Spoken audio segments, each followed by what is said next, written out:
How are you all? I hope you all are fine and doing pretty well. My dear students, this is my new video and the topic is locate irrational number on number line.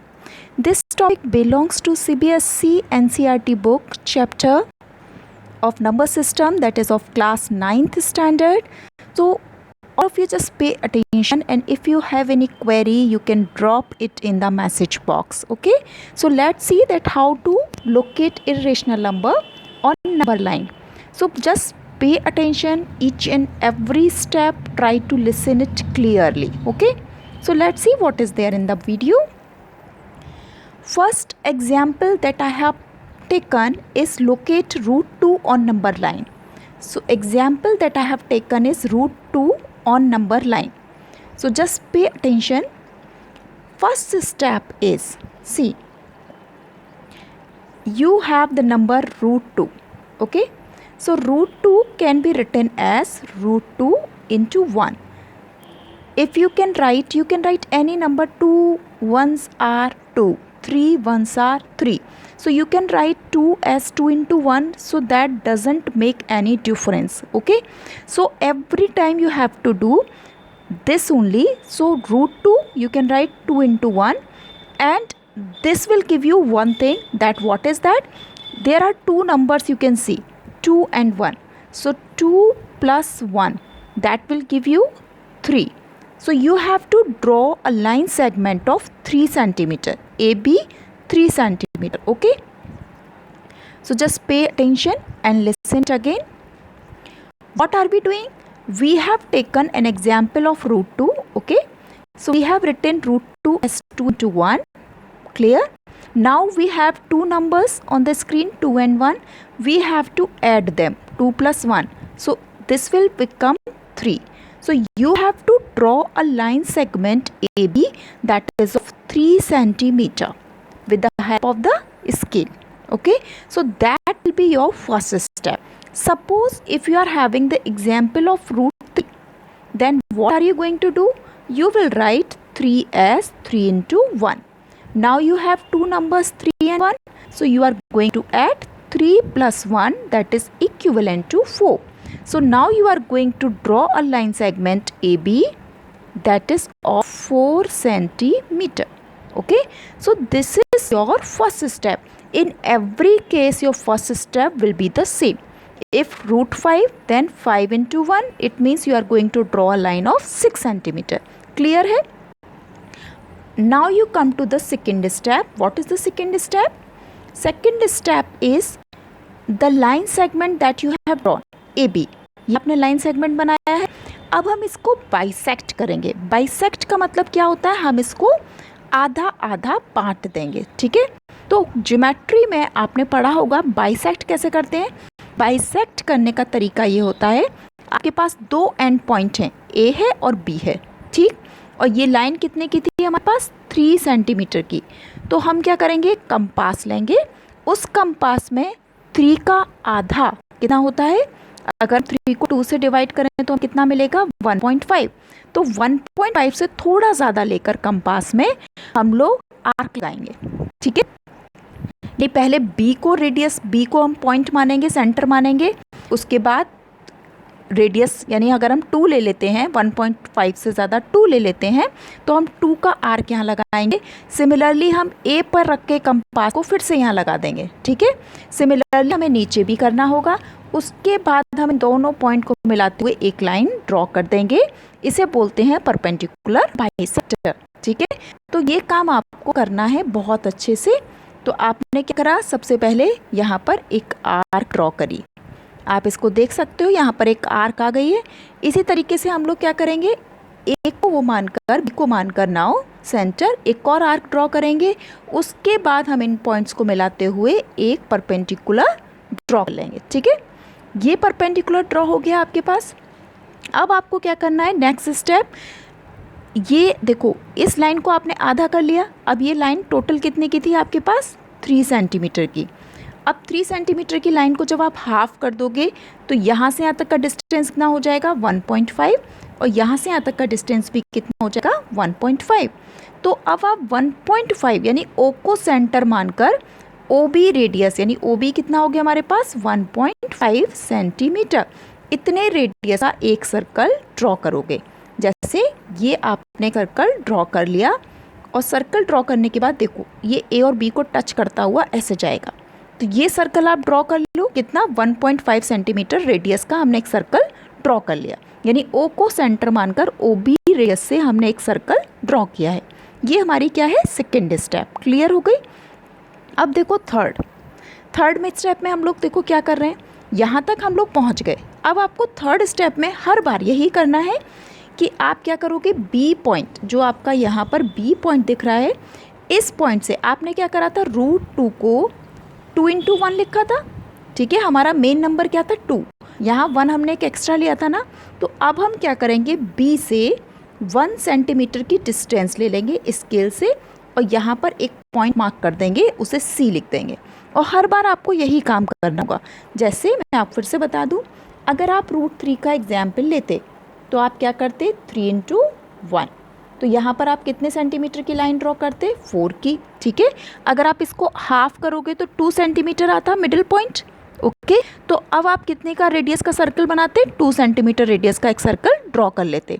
तो अगर ये distance 2 centimetre होती, देखो for example आपने 2 centimetre radius का ही circle बना लिया, तो आप इस पॉइंट से 1 सेंटीमीटर अगेन यहाँ पर क्या कर देते, एक पॉइंट C मार्क कर देते। तो आपको हर बार 1 सेंटीमीटर B पॉइंट से इधर मार्क करना है, किधर, लेफ्ट हैंड साइड पर, राइट हैंड साइड पर नहीं, सर्कल के अंदर आपको पॉइंट लेना है नंबर लाइन पे, यानी AB पर। मेन लाइन हमारी कौन सी है, AB। ओके, तो ये काम आपने कर लिया। ठीक, अब ये C पॉइंट हमने क्या कहा, इसको मार्क कर दिया। देखिए ध्यान से देखना, देखो C पॉइंट को हम लोगों ने हाईलाइट कर लिया, यानी 1 सेंटीमीटर फ्रॉम B पॉइंट। ठीक है, उसके बाद हम लोग क्या करेंगे, हमने इस पॉइंट को मार्क करने के बाद फिर क्या करना है, हमें C पॉइंट पर एक परपेंडिकुलर ड्रॉ कर देना है, जो इस सर्कल को, देखो अगर आपने परपेंडिकुलर यहाँ से एक सीधी लाइन अगर आप स्केल से खींचोगे तो ये क्या करेगी, सर्कल की बाउंड्री को कट करेगी। तो उस पॉइंट को हमने D लिख दिया है। ठीक, तो इसी तरीके से देखो ज्योमेट्री में हम लोगों ने ड्रॉ करा, हमने यहाँ पर एक परपेंडिकुलर ड्रॉ कर दिया, और वो क्या कर रहा है, वो D पॉइंट पर आकर हमें कट करता दिख रहा है। ठीक, इंटरसेक्ट करता दिख रहा है। अब आप चाहो तो OD को मिला दो, क्योंकि उससे आपको आइडिया रहेगा कि आगे क्या होना है। बस उसकी नीड ऐसे सच नहीं है, लेकिन समझने के लिए आप मिला सकते हो। ओके, अब आपके लिए सबसे ज़्यादा इम्पॉर्टेंट है वो है CD। ओके, अब आप आगे चलो, इस CD डिस्टेंस को हमें यूज़ करना है। ये जो हमारे पास CD आया, अब आप क्या करोगे, अपने कंपास में आप जानते हो, देखो कंपास में एक पॉइंट होता है पेंसिल वाला, यहाँ आपकी क्या होती है, पेंसिल, और यहाँ आपका क्या होता है, पॉइंटेड होता है। ठीक है, तो आप क्या करोगे, इस पॉइंट को तो यहाँ रखोगे C पॉइंट पर, ठीक है, और पेंसिल को कहाँ रखोगे, D पॉइंट पर, और CD के बराबर रेडियस लेकर एक आर्क कैसे लगा दोगे। तो ये आप नंबर लाइन को छूती हुई जाएगी, तो वो कहाँ टच करेगी, अगर आप इस AB लाइन को आगे बढ़ाते हो तो E पॉइंट पर इंटरसेक्ट करेगी। देखो क्या हो रहा है, फिर से देखो इसको ध्यान से, आपने क्या करा, CD रेडियस से एक आर्क यहाँ पे लगाई, तो वो इस नंबर लाइन यानी कि AB लाइन को अगर हम आगे बढ़ा देते हैं, इस डॉटेड कर देते हैं इसको और आगे बढ़ा देते हैं, तो ये E पॉइंट पर इसको क्या कर रही है, इंटरसेक्ट कर रही है। और ये जो C से लेकर E तक की डिस्टेंस है, यही डिस्टेंस हमारी क्या है, ये हमारी √2 है। अब ये √2 क्यों है, आपके मन में क्वेश्चन आ रहा होगा, तो इसको आप बहुत अच्छे से समझ सकते हो। देखो आपने सर्कल OB डिस्टेंस यानी OB रेडियस का सर्कल बनाया था, और OB हमारे पास कितनी थी, 1.5। 1.5 क्यों थी, क्योंकि हमने 3 सेंटीमीटर का हाफ लिया था, तो आपके पास 1.5 आ गई। ठीक है, अब आपने BC यानी कि 1 सेंटीमीटर इसको यहाँ से हटा दिया था, तो OC कितनी बची होगी आपके पास, केवल कितनी रह गई होगी, 1.5 में से आपने 1 हटा दिया तो कितनी रह गई, 0.5 सेंटीमीटर, यानी OC कितना हो गया, 0.5। ठीक है, और आपकी रेडियस कितनी है, रेडियस आपकी टोटल कितनी है, 1.5। अब आप देखो OD भी क्या होगी, हमारी रेडियस ही होगी, तो OD किसके इक्विवेलेंट हो जाएगी, OB के। अगर इनमें से कोई भी चीज़ समझ में ना आए तो आप मैसेज बॉक्स में क्वेश्चन डाल के पूछ सकते हो। तो ये आपको इतना क्लियर हो गया। अब देखो OD कितनी हो गई हमारे पास, 1.5, OC कितनी हो गई, 0.5। तो अब हम लोग क्या करेंगे, यहाँ पर हम लगा देंगे पाइथागोरस थ्योरम। किस ट्राइंगल में? Triangle OCD। इस ट्राइंगल में हमने पाइथागोरस थ्योरम लगाई। तो पाइथागोरस थ्योरम से अगर हम DC कैलकुलेट करें तो हमें क्या मिलेगा? DC square is equivalent to OD square minus OC square. Pythagoras theorem आपको बहुत अच्छे से आती होगी। OD कितना था? 1.5 का स्क्वायर माइनस 0.5 का स्क्वायर। ये आपने कर लिया, ठीक है। अब आपके पास देखो सिचुएशन क्या हो रही है, यानी कैलकुलेशन में आपके पास आया 1.5 का स्क्वायर माइनस 0.5 का स्क्वायर। तो ये अगर आप चाहो तो सॉल्व कर सकते हो। 1.5 का स्क्वायर कितना हो जाएगा? 2.25 और 0.5 का स्क्वायर कितना होगा? 0.25। माइनस करोगे तो आपके पास क्या बचेगा? 2। और ये किसके इक्विवेलेंट आया था आपके पास? CD square. तो CD स्क्वायर कितना आया आपके पास? 2। तो CD की वैल्यू कितनी हो जाएगी? √2। ठीक है। अब क्योंकि आपने CD को रेडियस मान के ये आर्क लगाई है तो CE भी क्या होगी? Equivalent to CD।